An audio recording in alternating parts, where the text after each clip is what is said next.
Get ready, Staten Island. The Ferry Hawks are back at SIUH Community Park July 7th to the 12th for a 6-game series against the High Point Rockers. Wednesday, July 8th with first pitch at 6:30. It's Woo Wednesday in collaboration with the Wu-Tang Clan. The Ferry Hawks transform into the Shaolin Hawks. Thursday, July 9th, first pitch is at 6:30. It's Thirsty Thursday with $5 Bud and Bud Light drafts. Visit ferryhawks.com now to lock in your seats. Breaking news. And tonight on the Rita Cosby Show, Maine Democrats are already lining up to fill the hole now that Graham Platner says he is out of the race. Thank goodness the trash has left, as John Fetterman so eloquently says. And already a state senator by the name of Troy Jackson is looking at it. He has filed paperwork saying that he would like to be the guy. He also had Bernie Sanders support. Bernie Sanders, who's the same Bernie Sanders who propped up Graham Platner. But Troy Jackson says he would like to be in the race. There are a number of others who are saying it. And now the Democratic Party has about 2 weeks or so to sort of figure out who goes in there. Maybe there'll be a convention, sort of a mini convention. There's reports that maybe the 600 individuals or so will kind of hold a mini sort of meeting to decide who. And Democrats have until July 27th to figure out who is replacing scum of the scum, Graham Platner. Graham Platner, again, leaving the race, unrepentant, defiant, arrogant, shifty Schiff like old times. And here he is saying, I'm leaving the race, but you know what? Basically taking zero responsibility. And so we're suspending campaign operations. I want to make clear, though, I intend to file my paperwork to withdraw. The process needs to assure that what comes next is reflective of the Mainers who on June 9th turned out and showed that they are desperate for a different kind of politics. And before he officially dropped out, I think everybody saw the writing on the wall except for Graham. By the way, there were reports today that he was meeting with people, including a guy by the name of Morris Katz. Now, Morris Katz is the guy who propped up Zoran Mondani. Jewish, by the way, which is also troubling that he's been helping Zoran Mondani, and he also is helping Graham Platner. And so Morris Katz was apparently at the home of Graham Platner today in Maine, talking with him, trying to kind of guide him through this journey. There were reports that he and others were saying, maybe you should stay in the race. I mean, are you kidding me? Why would he ever join the race? Who picks these people? Did Morris Katz pick this person? Sounds like he played a big role. Bernie Sanders clearly played a big role. When are they going to apologize to Maine voters and the rest of America? What about the women who've accused this guy of some horrific, horrific crimes? Well, here is President Trump earlier. He was on Air Force One coming back from Turkey. And he was asked about Graham Platner. It's before the official suspension happened, but he already had an opinion about this guy. Democrat. Speaking of Democrats, do you think that the Democrats should be able to pick a replacement for Graham Platner? He's had all these new allegations that have come out. Now Democrats are talking about picking a replacement for him. Should they be able to do that? They're picking what? A replacement for Graham Platner if he steps out of the race. So he won the primary. Mm-hmm. And now there's these new allegations. It's very hard for them to do. And it's really a question of whether or not you believe the woman. A lot of people say big falsehoods. It's he's in a bind. But should they be able to do it? Well, I guess he's going to lose. I would imagine he's going to lose. It's very interesting when a Republican woman came out with the same charge, nobody believed her. When this woman came out, everybody believed her. Right, Doug? Did you get any pictures of it, Doug? You don't want it. They wouldn't sell, though. So, any other questions? Yes, sir. A new Federal Reserve working paper came out, and it suggested that the illegal migration. And there were obviously a lot of questions thrown out to him there on Air Force One. But it's interesting. President Trump was spot on. Yeah. Suddenly, the Democratic Party had no problem when it was a conservative woman making these allegations of physical assault. It was only when it was a Democrat and they realized that it was getting worse and worse and worse. And there were reports out there today. There was Debbie Dingell, a Democrat from Michigan, and she came out and she was asked in an interview, what do you think? And she said, oh, well, this is before he dropped out. I think he should obviously leave. And she said, and I'm hearing there's a lot more worse things coming out. So can you imagine what's worse? He was accused, obviously, of rape and physical assault. And according to Debbie Dingell, that was just the tip of the iceberg. So what else was out there? I mean, this is really scary and really crazy that it took this much. And I think this is going to cause so much harm to the Democratic Party. Meantime, President Trump obviously has a lot on his plate. He was over in NATO dealing with everything tied to Iran and, of course, Russia, Ukraine. And you could tell he's just so fed up with Iran. He is so done with Iran. He is now saying they're loco, they're crazy, they're scum, they're this, they're that. Clearly, he's also worried about threats against his life coming from Iran. And we're going to get to that in a moment because, boy, that's some very serious stuff. And here he is saying it's done because tonight they already fired a whole bunch of new rounds of attacks against Iran. The second day where they went after Iran started firing missiles and drones at ships in the Strait of Hormuz. And President Trump said, we're not going to tolerate this. We're going to obliterate them. And you could tell he is so fed up and has lost any sort of confidence in Iran. Take a listen to what he described. He was asked, is it a ceasefire? And he basically said he thinks that ceasefire is done. Take a listen. It's a very interesting question. To me, I think it's over. I don't want to deal with them anymore. They're scum. You know what scum is? They're scum. They're sick people. They're led by sick people. And they're vicious, violent people. And if they had a nuclear weapon, they'd use it. As far as I'm concerned, it's over. I'll speak to our negotiators. They want to negotiate. They're good people. Steve Witkoff, Jared Kushner. But they have to come back to me. As far as I'm concerned, it's just a waste of time dealing with them. They're liars. We make a deal. And if I make a deal with him, we have a deal. And he goes out, he talks. We make a deal. Everyone's agreed. No nuclear weapon. We make a deal. They go outside, talk to the press. They say, we never even talked about it. There's something wrong with them. They're cuckoo. As far as I'm concerned, it's over. Talks won't resume after we get through the funeral proceedings. Does this mean that talks with Iran will not resume? I don't care. They can talk, but I think they're wasting their time. They're a bunch of lying guys. I do my whole life. That's all I do is deals. My whole life that's how I became president. I guess that's a deal too, right? But I made a lot of money. I had a lot of great success, tremendous success. Everything I did, I was successful. And I deal with these guys, and I say, this is from a different school. They're liars. They're cheats. They're sick people. They've hurt their people. They killed 54,000 people as of now that were protesting. You know, when people say, how come they haven't taken over? They can't take over because they're dead. They killed them. Nobody's going to take over. They have no guns, and the other side has machine guns. And they're killing them. The press doesn't report it. But they're bad people. They're bad people. And frankly, I don't want to waste my time with them. Now, I'll let our wonderful negotiators keep talking if they want, but I don't see it. I don't like these people. You know that? I like him. I like the leaders. I think all of these leaders. Great.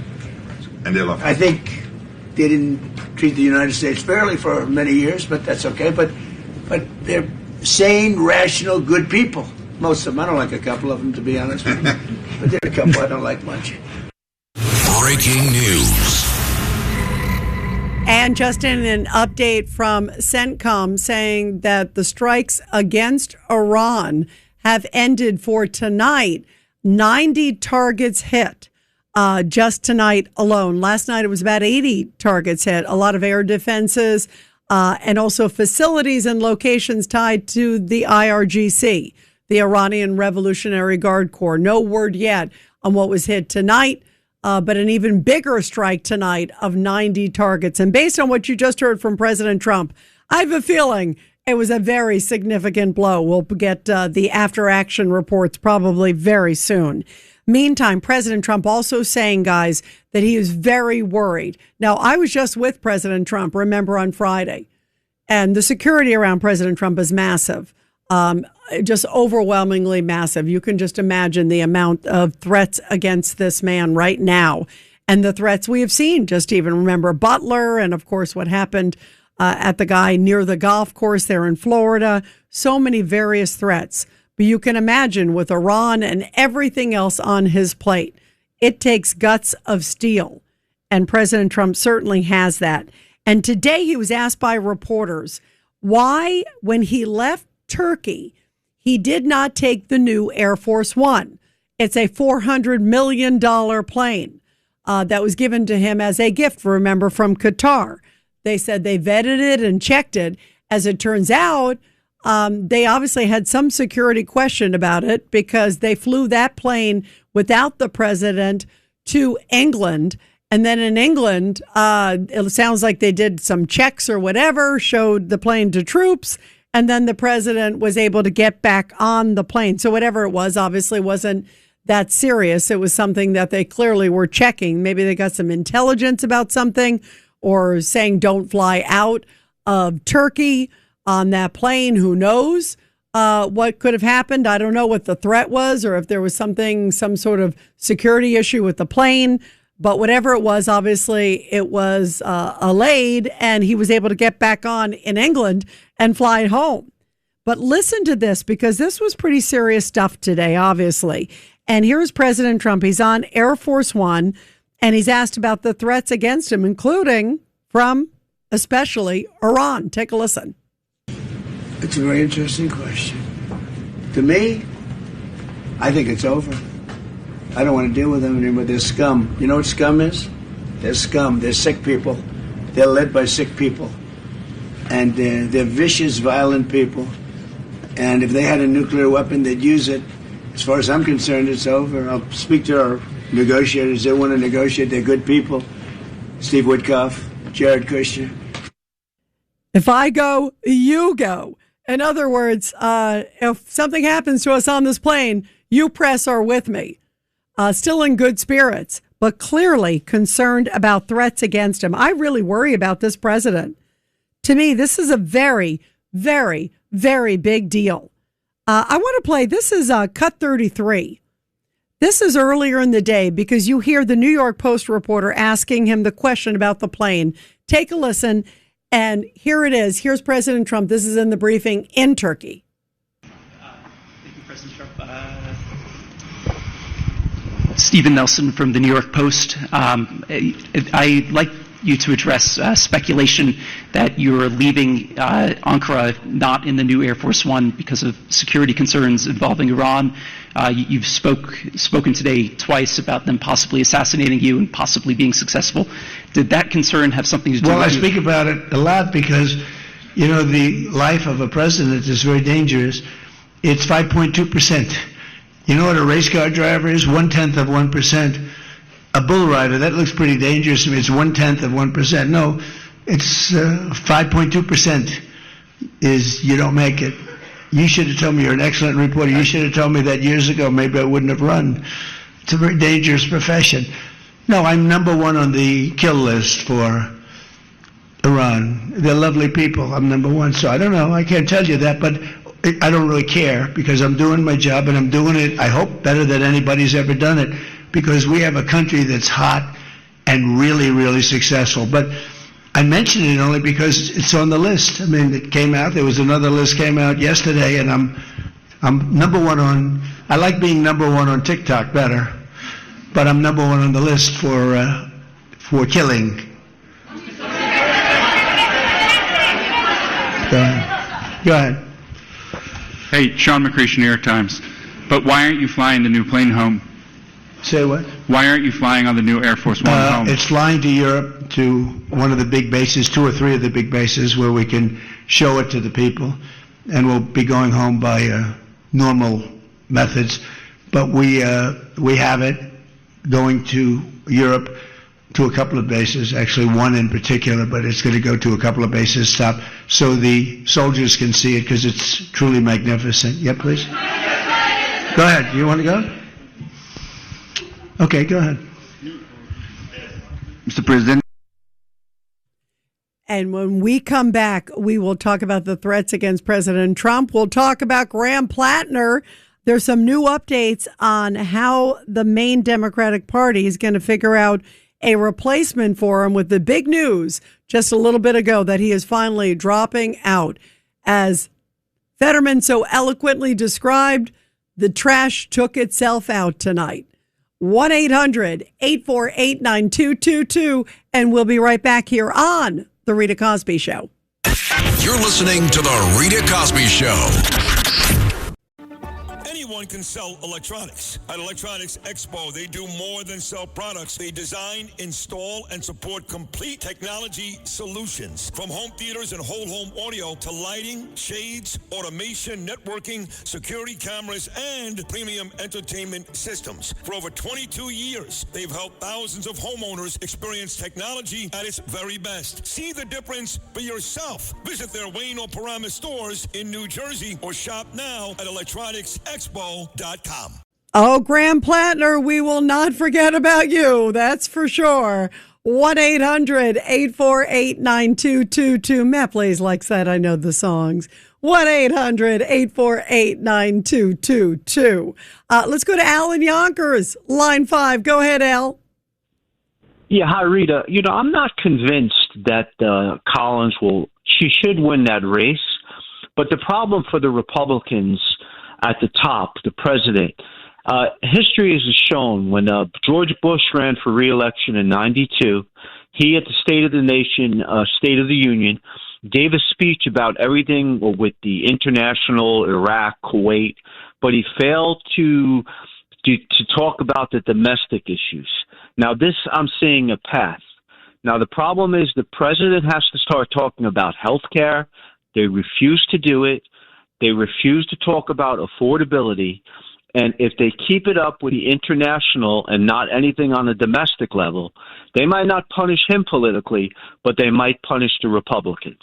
You know what, Al? That's a very good point. Al, you bring up a very good point. You're right that they have to stay focused on pocketbook issues. It's extremely important. I will say Susan Collins and the candidates here definitely seem focused on it. She's done a great job for Maine.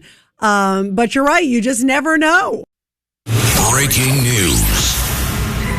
And again, attacks have finished by the U.S. retaliatory strikes against Iran. Also on Air Force One, he's back on his new Air Force One. They scrubbed it, checked it. And President Trump saying to reporters on Air Force One that on the way home, after he called Iran scum and losers and liars and you can't trust them, guess what? He says they called. Listen to this. But we've already won militarily. They have very little left, and they want to make a deal so badly. They called a little while ago. They want to make a deal so badly. I just don't know if they're worthy of making a deal. I don't know that they're going to honor the deal. That's the problem. If they want to make a deal, why do you think they attacked commercial vessels? Because they're sort of crazy, to be honest with you. They're sort of crazy. They're a little bit out of control, but they want to make a deal. Badly. And speaking of a deal, Graham Platner wanted to make a deal. He wanted to be able to pick who fills the void now that he has officially suspended his campaign. And the Democratic Party there in Maine said, no. You will not be deciding that. And in fact, just a little bit ago, the Maine Democratic Party came out and said that they will be holding a convention now that Democratic Graham Platner has announced he is dropping out of the U.S. Senate race there. Of course, this comes after all the allegations against him, including one former girlfriend accusing him of sexual assault. He denies the allegations, and he keeps coming out swinging, blaming everybody but himself. And now we're hearing again, because the deadline was essentially had to withdraw by the 13th. And now they have till the 27th, so a little over 2 weeks, to figure out who will replace him. A number of names are already throwing their names into the hat. And we'll see where it goes. It's certainly going to be interesting. And what will Maine voters do? I mean, will Maine voters say, you know what, I've lost a lot of faith in the Maine Democratic Party, that they were willing to turn a blind eye?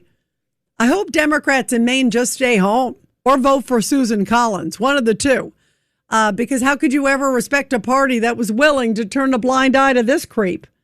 And this creep tonight, Graham Platner, in his 11-minute diatribe, showed no repentance, no remorse, and blamed everybody but himself. He needs to start looking in the mirror and seeing that big old Nazi tattoo and a whole bunch of, I think, humility he needs to start thinking about. This is incredibly difficult because I know that some will think it's an admission of guilt, and it most certainly is not. We're not doing it because of the allegations. We're doing it because of the structures that are being taken away from us by those in power. And I also feel an immense amount of responsibility to everyone who has worked so hard to get us to where we are.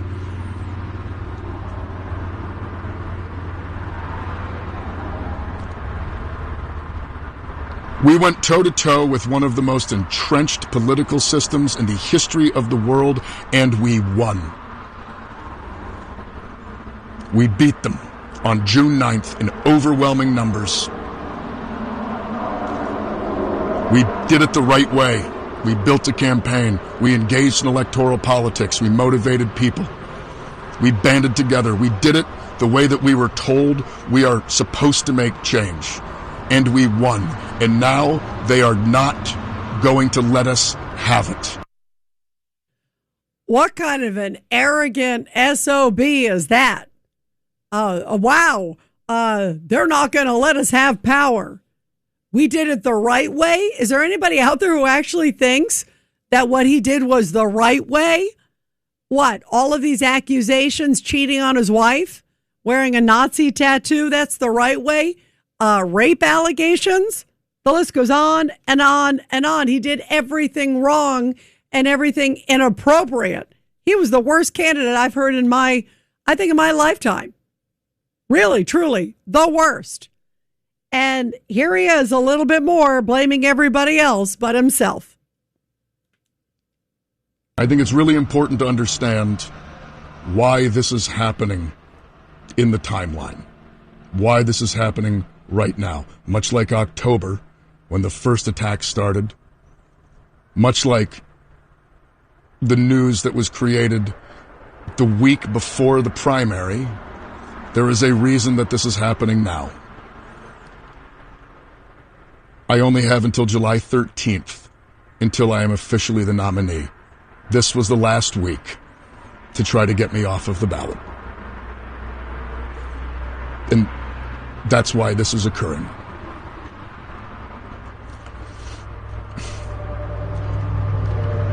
It's not the false allegations, though, that have brought us to where we are.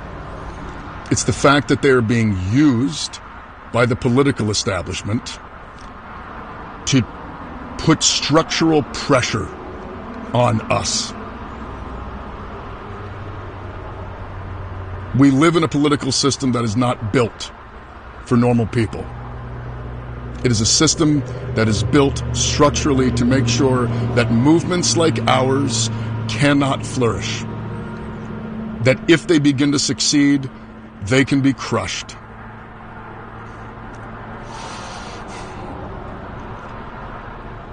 What we have accomplished here, you made possible. The people of Maine, the volunteers, the voters, the grassroots donors, and I have all the faith in the world that we could win if we could continue to harness that. But the brutal political reality is that they are going to take everything away from us. Those in power who have the ability to do so are using these allegations as an excuse to take away all of the things that we need to run a campaign. We are going to lose our ability to fundraise. We are going to lose our ability to access voter data. We are going to lose all of the things that any campaign needs on the basic level simply to function. Larger organizations, the national level party, the bigger donor networks, they have all committed to spending no money in this race if I'm in it. They would rather see Susan Collins win than have me be the next senator from Maine.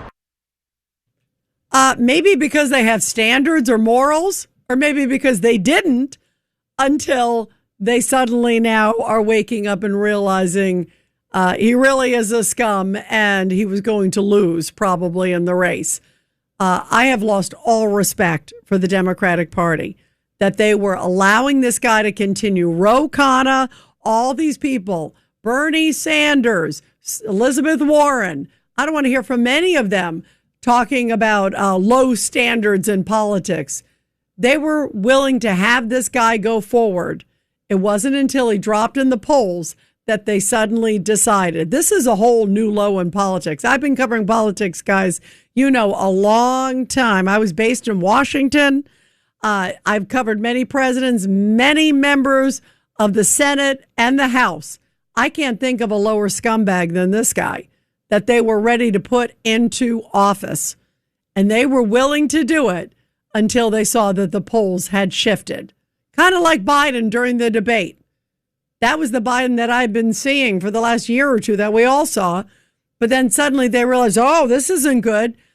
He's not doing well. America sees this. He's going to drop. He's not going to win. And then in came Kamala. So here they're going to try to do some sort of switcheroo. They're going to do this, quote, convention. But you know what? They deserve a loss here. They do not deserve a win for the way they have handled this. And they do not deserve to be in the U.S. Senate in control, that they were willing to put this scumbag in anything for a vote, just a warm body. That's all that mattered to them. 1-800-848-9222. 1-800-848-9222. Let's go to Larry in Brooklyn on line 2. Go ahead, Larry. Yeah, Rita, I want to give you a lot of credit for your consistent rhetoric against this animal, because I don't know how many other talk show hosts put him down the way you did consistently, because this guy evidently is trying to use charisma and victimology, much like Hitler did when he made Germany into the victim. Now he's making himself into the victim. That's the way they do it. And Larry, thank you. Larry, thank you. Because, I always speak how I feel. And I always tell you guys from the heart where I'm thinking. And this guy was bad news from day one. And I'm just glad that finally there's no chance of him going to the U.S. Senate. I think it would have been catastrophic to have somebody like him in office. It would have been just the lowest of the low. And I think it would have been so damning and so dangerous, because who knows what else is in this guy's background. Right. You were virtually unrelenting on this guy for weeks and weeks. And I want to say, when I saw him speaking with his shirt rolled up, Nazi tattoos aside, sometimes people make mistakes and they get something emblazoned on them that they can't get rid of. But when he rolled up his sleeves and you saw the tattoos on his wrists and his forearms, I want to say something. We reached lows as far as senators and representatives, like the squad and everything. But I don't even think Jasmine Crockett has tattoos. When you have tattoos, it's a whole new thing. I don't think that. Wait, Larry, hold on one second. Are you? I'm not a fan of tattoos. I'll be honest with you. I'm not a fan of tattoos whatsoever. But it doesn't mean you're a bad person. I mean, what if somebody had a tattoo that said, had their wife's name on it, or had, their mother's name or something like that? That's sweet. I mean, I'm not a fan of it, but that doesn't make them a cuckoo like Graham Platner. Rita, it shows that you've come from the lower echelons of society, the street. Like, we've never had a Hell's Angel that became a senator either. And wait, how is that the street? There are people out there that are reputable people that have there are people that have it sometimes hidden. You know, you might have it somewhere where you don't see it. Well, you just don't like tattoos. What do you got against tattoos? No. It's the way he had it on his forearm, like he's macho. He had, in other words, if you have one tattoo, maybe just to remember you, like mom or something, you know, the typical. That's nothing. I'm talking about when you start adorning your forearms and you roll up your sleeves. Look at me. I'm a rough guy. I'm roughneck. You know, a senator is not supposed to advertise that he's a street roughneck. I mean, that's dangerous. You know, that's getting into ideology, dangerous ideological. But you know what? But Larry, a lot of military guys have it. A lot of military men and women get a tattoo. I mean, to me, I'm not a fan of it. I'm not a tattoo fan. But it doesn't mean that they're bad people. They're just, you know, people like some of them are artsy. Some of them are kind of creative. Some of them are pretty. I saw one guy, it was like, oh, this was my daughter's name. I mean, there's something that are beautiful, I think. But this to me is a whole new ball game. When you got a Nazi tattoo, that is a whole other thing. And for him, Larry, and you're a smart guy. There is no way that this guy didn't know what he had. Every day he got out of the shower, he brushed his teeth, and he looked at the big old Totenkopf tattoo on his, what did he think it was, like a picture of Mary Poppins? I mean, nobody buys that.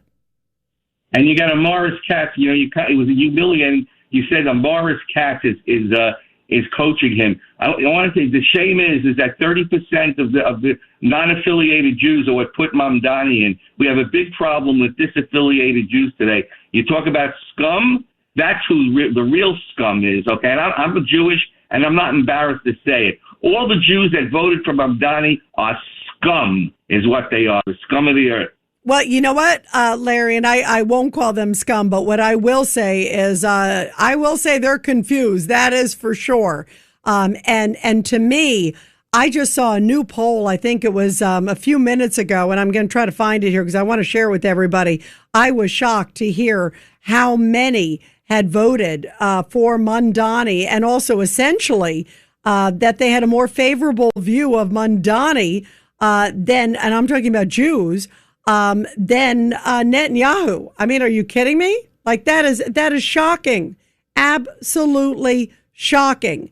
And I don't know how anybody Jewish would say, oh, this is a good guy. This is a good person, when everything is genocide, this, genocide, that. And by the way, Graham Platner was talking about that too. In fact, he even brought that up tonight. He said, oh, I hope we can talk about healthcare and talk about genocide in Gaza. That was the second thing out of his mouth. Everything is bashing AIPAC and genocide, this, genocide, that. Larry, very interesting conversation. Always good to hear from you. Thank you so much. And by the way, you guys know I always love reading your tweets at Rita Cosby. And Hermit Sal, you always put some great stuff out there, Sal. This is what he said. I heard Graham Platner explaining why he's dropping out. Right. My response to him is, yeah, whatever you say, get lost and go victimize some oysters. Good line, Larry. The poor oysters. Close the door, oysters. Duck. Look out for that guy. That guy seems to go after everybody. Poor oysters. I love oysters. What a shame. Anyway, we're going to continue with your calls after the break, everybody. 1-800-848-9222. But first, support our heroes. The Rita Cosby Show presents Support Our Heroes. And everybody, this is the Tunnel to Towers Foundation Support Our Heroes segment with a very powerful story from Savannah, Georgia, where the community saluted heroes, including veterans like Faye Prescott, whose service sparked a mission to help others when they need it most. She enlisted in the Navy. She left the service in 1993, and she quickly learned that transitioning to civilian life came with a whole new set of challenges. So she found herself unsure of what benefits and resources were available after separation.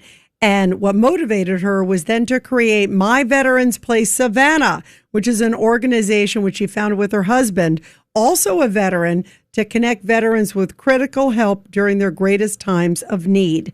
They do everything, including, she said, change the tires. We've even delivered groceries. She says, in her words, the list of what they don't do is shorter than what they do. And bravo for this veteran for giving back and service even after the military. And everybody support America's military and great first responder heroes.